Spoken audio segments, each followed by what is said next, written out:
Audio Jungle.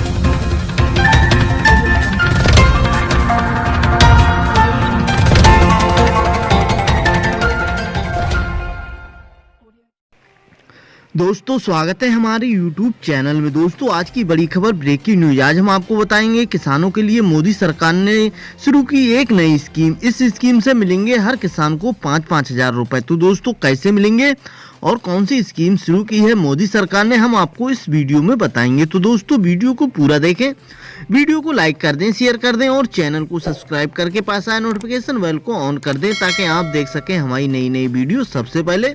तो दोस्तों video को शुरू करते हैं। कैसे मिलेंगे सभी किसानों को 5-5 हजार रुपए, यानी प्रधानमंत्री किसान सम्मान निधि योजना के तहत अब 6 हजार रुपए की मदद के अलावा 5 हजार रुपए देने को तैयार है मोदी सरकार। तो दोस्तों मोदी सरकार किसानों को और एक बड़ी खुशखबरी देने वाली है। प्रधानमंत्री किसान सम्मान निधि योजना के तहत मिल रही 6 हजार रुपए की मदद के अलावा भी 5 हजार रुपए देने की तैयारी में है मोदी सरकार। ये पैसा खाद के लिए मिलेगा क्योंकि सरकार बड़ी कंपनी यानी खाद कंपनियों को सब्सिडी देने की बजाय सीधे बैंक उनके यानी किसानों के हाथों में फायदा देना चाहती है। कृषि लागत और मूल्य आयोग ने केंद्र सरकार ने किसानों को सीधे 5 हजार रुपए सालाना सब्सिडी देने के तौर पर नगद देने की सिफारिश की है। आपको बता दें कि आयोग चाहता है किसानों को 2500 रुपए की 2 किस्तों में भुगतान किया जाए। पहली किस्त खरीफ की फसल शुरू होने से पहले और दूसरी रबी की फसल शुरुआत में दी जाए। केंद्र सरकार ने सिफारिश मान ली तो किसानों के पास ज़्यादा नकदी होगी क्योंकि सब्सिडी का पैसा सीधे उनके बैंक खाते में आएगा।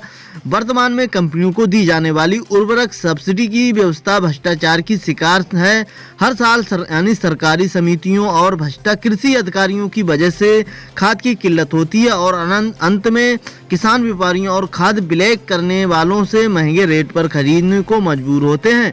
आपको बता दें कि शिवराज सिंह चौहान ने की वकालत, यानी बीजेपी सहित मध्य प्रदेश के मुख्यमंत्री शिवराज सिंह चौहान ने पिछले दिनों किसानों के एक कार्यक्रम में कहा है कि खाद सब्सिडी में भ्रष्टाचार का खेल होता है, इसलिए ये पैसा खाद कंपनी की जगह सीधे किसानों के बैंक अकाउंट में डाला जाना चाहिए। प्रधानमंत्री जी ने आग्रह करूंगा, यानी मैं प्रधानमंत्री जी से आग्रह करूंगा कि सब्सिडी कंपनियों की जगह किसानों के खातों में नगद डाली जाए, फिर किसानों को बाजार में जाकर खाद खरीदने किसी भी हालत में ये सब्सिडी खाने का खेल खत्म करना होगा। आपको बता दें कि दरअसल शिवराज सिंह ने ये बात यूं ही नहीं की है।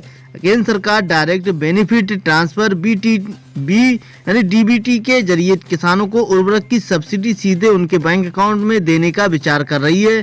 किसानों के खातों में नगद सब्सिडी जमा करने के लिए 2017 में ही नीति आयोग की एक विशेषज्ञ समिति गठित कर दी गई थी, लेकिन अब तक इस पर ठोस काम नहीं हो पाया है। लेकिन अब CACP की सिफारिश के बाद ये व्यवस्था लागू होने की पूरी उम्मीद जग गई है। मंत्रियों ने क्या कहा? जी हाँ दोस्तों, इस साल 20 सितंबर को रसायन और उर्वरक मंत्री सदानंद गौड़ा ने एक सवाल में जवाब लोकसभा में बताया था कि किसानों के बैंक खातों में डीबीटी का कोई ठोस निर्णय फिलहाल नहीं हुआ है।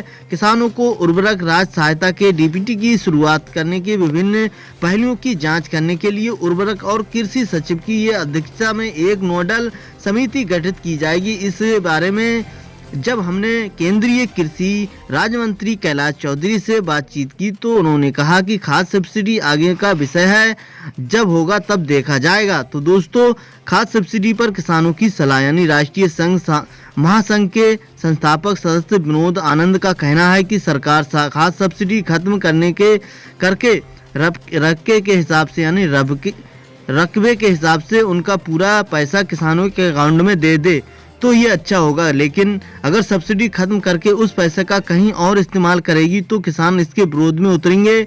जितना पैसा उर्वरक सब्सिडी के रूप में कंपनियों को जाता है उतने ही हर साल सभी 14.5 करोड़ किसानों को 6-6 हजार रुपए दिए जा सकते हैं। तो दोस्तों PM किसान सम्मान निधि योजना के तहत केंद्र सरकार के पास देश के करीब 11 करोड़ किसानों के बैंक अकाउंट और उनकी खेती का रिकॉर्ड है। यदि सभी किसानों को यूनिक ID बना दी जाए तो रकबे के हिसाब से सब्सिडी वितरण काफी आसान हो जाएगा। उर्वरक सब्सिडी के लिए सरकार सालाना लगभग 80 हजार करोड़ रुपए का इंतजाम करती है। 2019-20 में यानी 69 लाख का उर्वरक सब्सिडी दी गई, जिसमें से स्वदेशी उर्वरक का हिस्सा 43,500 करोड़ रुपए है। इसका अलावा आयातित यूरिया पर 14,049 करोड़ रुपए की सरकारी सहायता लगभग दी जाती है। 6 सार्वजनिक क्षेत्र की कंपनियां, 2 सरकारी और 37 निजी कंपनियों को ये सहायता मिलती है। तो दोस्तों अब सभी किसानों को 5,000 रुपये अलग से सब्सिडी के रूप में मिलेंगे खाद के लिए। तो दोस्तों अब 6,000 रुपये के अलावा 5,000 रुपये और मिलेंगे सभी किसानों को, यानी 14.5 करोड़ किसानों को ये फायदा मिलेगा। तो दोस्तों हमारे द्वारा जानकारी आपको कैसी लगी नीचे कमेंट बॉक्स में बताएं। दोस्तों वीडियो को लाइक करें, शेयर करें और चैनल को सब्सक्राइब कर लें। दोस्तों आपने अपना कीमती समय दिया, इसलिए आपका बहुत बहुत